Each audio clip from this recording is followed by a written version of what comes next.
నియోజకవర్గం నాగర్ కర్నూలు నియోజకవర్గంలో జరిగిన బీభత్సంలో ముఖ్యంగా మారపల్లి గ్రామం, మారపల్లి కాలనీ, మరి తాడూరు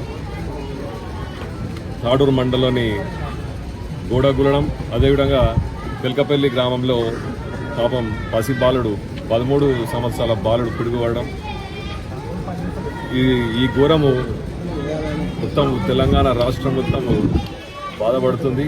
అదేవిధంగా పొద్దున్న మేము రాత్రి తెలుసుకోగానే ఇక్కడ ఈ తల్లిదండ్రులు ఒక తాడూరుకు సంబంధించిన ఒక వ్యక్తి, వారి కూతురు, వారితో పాటు వాళ్ళు పనిచేస్తున్న 2 కూలీలు గోడబడి చనిపోవడం, అదేవిధంగా మారపల్లి గ్రామంలో పెద్ద మనిషి 55 ఏళ్ళ పెద్ద మనిషి పిడుగుబడి చనిపోవడం దురదృష్టకరం. మన నియోజకవర్గం జరగడం అది దురదృష్టకరం.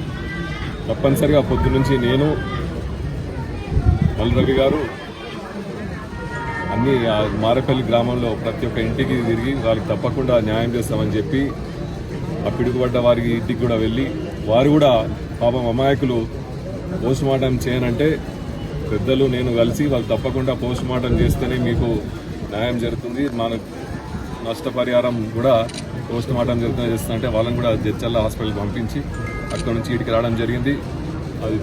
అది చూస్తుంటేనే చాలా బాధాకరంగా ఉంది, ఏడుపొస్తుంది. అది కూడా మన నియోజకవర్గం జరగడం మనకి మరొకసారి చెప్తున్న దురదృష్టకరం.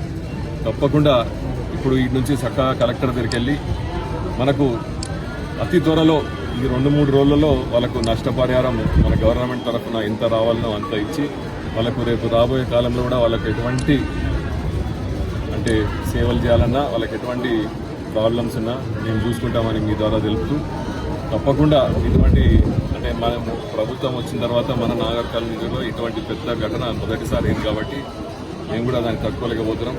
తప్పకుండా వాళ్ళకు అందినంత సాయం ప్రభుత్వం ద్వారా, మా ద్వారా ఎంత సాయం అయితే మేము చేయాలని ఆలోచనలో ఉన్నాం. తప్పకుండా ఇప్పుడు ఇది ఇక్కడి నుంచి మేము కలెక్టర్ దగ్గరికి వెళ్ళి పొద్దున్నే ఎంఆర్ఓను పంపించి ప్రతి ఒక్క మారపల్లి గ్రామంలో ఎక్కడెక్కడ నష్టం జరిగిందో ఆ పరిహారం జరిగింది.